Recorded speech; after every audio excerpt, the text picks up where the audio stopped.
ఈ నెల 21న సీఎం చంద్రబాబు దంపతులు అమ్మవారిని దర్శించుకుంటారు. RTC vice chairman Muniratnam Kuppam Tirupati Gangamma ఆలయంలో మీడియా సమావేశంలో మాట్లాడిన ఆర్టీసీ వైస్ చైర్మన్ మునిరత్నం, ఆలయ కమిటీ చైర్మన్ రవిచంద్రబాబు తిరుపతి గంగమ్మ జాతర వేడుకలను ఘనంగా ఊహించడం జరుగుతోందని, జాతర మొదటి రోజు వినాయక స్వామి ఉత్సవాన్ని కన్నుల పండుగ నిర్వహించడం జరిగింది. సోమవారం అమ్మవారి అగ్నిగుండం పుష్పపల్లకి నిర్వహించడం జరుగుతోంది. మంగళవారం శిరస్సు ఊరేగింపు అత్యంత వైభవంగా నిర్వహిస్తామన్నారు. రేపు ఆలయం వద్ద సుమారు 25,000 మందికి అన్నదాన కార్యక్రమం, బుధవారం అమ్మవారి విశ్వరూప దర్శనం ఉంటుందని తెలిపారు. భక్తులకు ఎటువంటి ఇబ్బందులు లేకుండా ఏర్పాట్లు చేస్తున్నాం. కేవలం 7 నెలల ఆలయానికి 21 లక్షల హుండీ ఆదాయం రాగా గత 5 ఏళ్లలో అమ్మవారికి వచ్చిన విరాళాల వివరాలు ఇవ్వలేదు అంటూ మండిపడ్డారు. ఆలయానికి సంబంధించిన విరాళాల వివరాలు అనేక సార్లు అడిగినా వివరాలు ఇవ్వలేదు. భూదానం కింద 22 లక్షల ఆలయానికి భక్తులు విరాళంగా అందివ్వడం జరిగిందన్నారు. అవినీతి జరిగిందని చెప్పను. 2019 నుంచి 24 వరకు ఒక వైట్ పేపర్ ఇస్తున్నాం. మేము 2014 నుంచి 2019 వరకు మేము ప్రతి నెల ఎంత బంగారం ఎత్తిపెట్టాం. ఇప్పుడు అమ్మవారికి సుమారు 2.5 కేజీ బంగారం ఉంది. చైర్మన్ చెప్పినట్టు 16 కేజీల వెండి ఉంది, 36 కేజీల వెండి ఉంది. అది రోజు రోజుకు పెరుగుతూ ఉంది కొండలాగా అమ్మవారి సొత్తు. దాన్ని మధ్యలో వచ్చిన రాజకీయ నాయకులు కానీ చైర్మన్లు కానీ చూపించడం లేదు. అది తప్పు పద్ధతి. ఎవరన్నా కానీ ఏ పార్టీలన్నా కానీ ఒక ట్రస్ట్ ఏర్పాటు చేసి ఆమె సొత్తు చూపిస్తూ పోవాలా, పెరుగుతూ ఉండాలా, తరగకూడదు. అమ్మవారి సొత్తు పెరగాల, తరగకూడదు. కాబట్టి ఆ బంగారం కూడా మేమేమనుకున్నామంటే ఇట్లా ఉంటే ఎవరో ఒకరు పోయినసారి దయచేసి పోయిన జాతరలో అమ్మవారి ముక్కుపుడగా పోయింది, అడిగిన వాళ్ళు లేరు. ఎవరు అడగాల? అమ్మవారు అడగాల. నా బంగారం మన ఇంట్లో 1 గ్రాము పోతేనే ఊరంతా తిరుగుతాం, ఊరంతా డౌట్లను పడతాం, పోలీస్ కంప్లైంట్ ఇస్తాం. అటువంటి ఆమె పోయింది, ఎవరు కంప్లైంట్ కూడా ఇవ్వలేదు.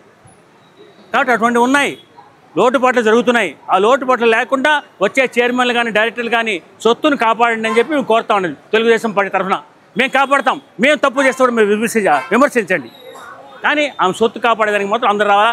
మేము చెప్పేది ఏమంటే మేము చూపిస్తున్న లెక్క ప్రకారం ఎప్పుడు తెలుగుదేశం ప్రభుత్వం వచ్చినా తిరుపతి గంగమ్మ సొత్తు పెరుగుతూ ఉంటుంది, మిగతా వస్తే తగ్గుతూ ఉంటుంది. ఎందుకు? అది నా సలహా. పరిరక్షణ కమిటీ అమ్మ సొత్తు అన్నీ ఇప్పుడు 2 కోట్లు ఇచ్చి కొన్నాం, దాన్ని నిర్వినియోగం చేయకూడదు. ఇప్పుడు 10 కోట్లు అవుతుంది ఆ సొత్తు. పక్కన బీసీ హాస్టల్ సొత్తు ఒకటి ఉంది, అది రిజిస్ట్రేషన్ కావాలి. ఇప్పుడు అది ఒక దగ్గర మన సొత్తు ఉంది, అది అగ్నిస్మరణ సొత్తు కాపాడాలా. అట్లా అన్ని సొత్తులు కాపాడితే బంగారం కానీ వెండి కానీ మేలవుతుంది గంగమ్మకు. జాతర శుభాకాంక్షలు తెలియజేస్తూ, కుప్పం నియోజకవర్గం కుప్పం పేరు ప్రపంచవ్యాప్తంగా 3 కారణాల వల్ల ప్రపంచవ్యాప్తంగా పేరు పొందింది. మొదటిది గ్రానైట్. కుప్పం గ్రానైట్ అనేది ప్రపంచవ్యాప్తంగా చాలా పేరు పొందిన గ్రానైట్. రెండవది నారా చంద్రబాబు నాయుడు గారు. ఈరోజు కుప్పం అంటే నారా చంద్రబాబు నాయుడు గారు, నారా చంద్రబాబు నాయుడు గారు అంటే కుప్పం అనే విధంగా కుప్పానికి పేరు ప్రదర్శన తీసుకొచ్చింది మన ప్రియతమ నేత నారా చంద్రబాబు నాయుడు గారు. మూడవ కారణం, ప్రపంచవ్యాప్తంగా ఈరోజు కుప్పం గురించి చూస్తున్నారంటే దానికి కారణం శ్రీ ప్రసన్న తిరుపతి గంగమాంబ జాతర. ఈ ఆలయం ఒక ప్రతిష్ట, ఈ ఆలయం ఒక గొప్పతనం, ఈ తల్లి యొక్క మహిమ. మరి గొప్ప విశేషంగా జరుపుకునే ఈ జాతర మరొకసారి కుప్పం నియోజకవర్గంలో జరుపుకోవడం చాలా సంతోషించదగ్గ విషయం. ఇంకొక ప్రత్యేకత ఏంటంటే నారా చంద్రబాబు నాయుడు గారి కుటుంబం ప్రతి సంవత్సరం కుప్పం నియోజకవర్గంలో ఒక పండుగకు, ఒక విశేషమైన జాతరకు ప్రతి సంవత్సరం పార్టిసిపేట్ చేయాలని చెప్పి మొదటి నుంచి కూడా వాళ్ళు నిర్ణయం తీసుకున్నారు. దాంతో భాగంగానే గంగమ్మ జాతర మనం అందరికీ చాలా ప్రీతిపాత్రమైన ఈ జాతరలో, విశేషంగా జరుపుకునే ఈ జాతరలో 3 రాష్ట్రాలకు సంబంధించిన ప్రజలు హాజరయ్యే జాతరలో పార్టిసిపేట్ చేయాలని చెప్పి ప్రతి సంవత్సరం గంగమ్మ జాతర రావాలని చెప్పి నిర్ణయించారు. కాబట్టి ముఖ్యమంత్రి అయిన తర్వాత మొదటిసారి విచ్చేస్తున్నందుకు కూడా మనం దీన్ని ప్రత్యేకంగా తీసుకుని గొప్పగా జరిపించాలని చెప్పి మనస్ఫూర్తిగా అనుకుంటూ, ఒక మంచి ఈఓని ఇక్కడ అపాయింట్ చేసి గవర్నమెంట్ తరఫున గతంలో జరిగిన అవకతవకల మీద విచారణ చేయడమే కాకుండా ఇప్పుడు కూడా సక్రమంగా జరిగే విధంగా ఏ విధంగా అయితే నారా చంద్రబాబు నాయుడు గారు ప్రజల డబ్బులను ప్రజలకే వినియోగించాలా, తప్పుదో పట్టించకూడదని చెప్పి ఈరోజు ఒక నిజాయితీపరుడైన వ్యక్తిని చైర్మన్గా నియమించారో దాంతో భాగంగానే ఒక ఈఓని కూడా మంచివాడిని నియమించి సక్రమంగా ఇదంతా ప్రజల డబ్బు సద్వినియోగం అయ్యేటట్టు తల్లికి మంచి పేరు తీసుకునేటట్టు చేస్తామని చెప్పి కూడా సవినయంగా తెలియజేసుకున్నాం. 2012లో ఈ మాదిరి ప్రింటింగ్ వేసి మొత్తం బంగారు 1 కేజీ 82 గ్రాములు అప్పుడే ఉండింది. నేను నా హ్యాండ్ ఓవర్ 2016-17లో నా దగ్గరికి వస్తే 1 కేజీ 700 గ్రాములు నా చేతికి హ్యాండ్ ఓవర్ చేసినారు. 1 కేజీ 700 గ్రాములు 2 సంవత్సరాలు చేస్తేనే నేను 2 కేజీల 700 గ్రాములు ఇచ్చాను. అంటే ఒక సంవత్సరానికి 1/2 కేజీ గ్యారంటీ. అమ్మది ఒక సంవత్సరానికి 1/2 కేజీ గ్యారంటీ. 5 ఏళ్ళకు 2.5 కేజీ ఉండాలి. వాళ్ళు లెక్కలు పెడితే ఒక సంవత్సరం ఏమో 0 చూపించాడు ఈవో, ఇంకో సంవత్సరం మీద సమ్ ఏదో కొంచెం చూపించాడు. మొత్తం ఎదుర్కొంటే 200 గ్రాములు కూడా లేదంటారు బంగారు. తర్వాత నేను ఇచ్చిండేది, వాళ్ళు ఇచ్చిండేది అప్పుడు 4 కేజీల 92 గ్రాములు నా చేతికి ఇచ్చింది. అప్పుడు నేను ఇచ్చిన వెండి 36 కేజీలు. ఒక్కొక్క అడుగే మనకు ప్రసాదిస్తూ భూదానం కింద రసీప్ట్ లేదురా, భూదానం కింద రసిప్ట్ బుక్, భూదానం కింద 22 లక్షల, ఇప్పటి వరకు 22,10,240 రూపాయలు వచ్చింది భూదానం కింద.